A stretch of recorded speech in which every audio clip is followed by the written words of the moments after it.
Psychic doesn't mean always tapped into non-physical. Psychic means reading thought energy. And there's plenty of thought energy that is projected from humans around you. The best example we have of this is a woman sat in the hot seat, said, I live in the Bay Area of California, terrified to go across the bridges now. Didn't used to be, but now I am. What's happened to me? She said, I want to lie on the floorboard of the car. We said, you're picking up on thought forms. She didn't like the sound of that. What do you mean? We said, well, the bridges had come down, some of them right before that, and people are driving across the bridge, often frightened. And you're psychic, tuned to lots of different frequencies, and depending upon where you're tuned, you're picking up on these thought forms. We said the thing that matters most is, why do you think that you're picking up on vulnerable thought forms? And she said, I know exactly why. My neighbor's house was burglarized, and we've been having meetings trying to decide, should we hire a watchman? Should we put bars on our windows? Should we make it into a gated community? So that happened in the neighborhood, that got activated in her vibration, and now she's vulnerable like she's never been before, and that vulnerable thing caused her to pick up on the thought forms of people that are worried about going across bridges right after an earthquake had brought some down. Doesn't that make sense? Yeah. We know you know this. In order to receive non-physical, that's why meditation is so wonderful. When you quiet your mind, you stop thought. And when you stop thought, you stop any resistant thought.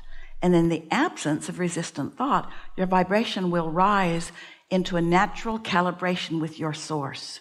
And when you receive under those conditions, it's coming directly from non-physical. So people say, well, then where does evil come from? We say there's only a source of goodness. On the other end of the stick is the absence of it, but there's not a source of badness. There's not a source of evil. There's just a not letting in the stream of well-being that is always flowing. But to the end user who's having the experiences, it seems logical to explain, well, there must be a source of this stuff because I've got it and I didn't go looking for it.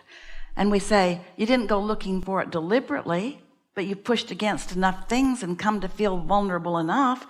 If you were a wise 13-year-old, you would have withdrawn from all of this. You wouldn't have bought into all of this. But most don't. Most drink the Kool-Aid from whatever group that they're part of, and there's no Kool-Aid here. Next season. So what you want to do is be sure before you are reading anyone of what you're tuned into. Because that's the thing about psychic.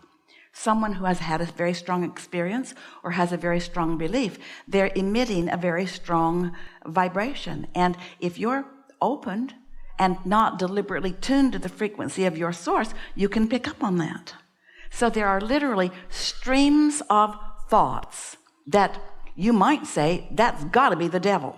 Because where else would all of that bad thought come from? But it's just the spin-off of man's conscious thought, and the law of attraction gathers those thoughts together into currents and streams, just like this non-physical energy is this eternal stream. The stream of non-physical is so dominant. And you remember that for a while when you come. And you find it again when you meditate and release resistance and find the freedom of the absence of that vibration.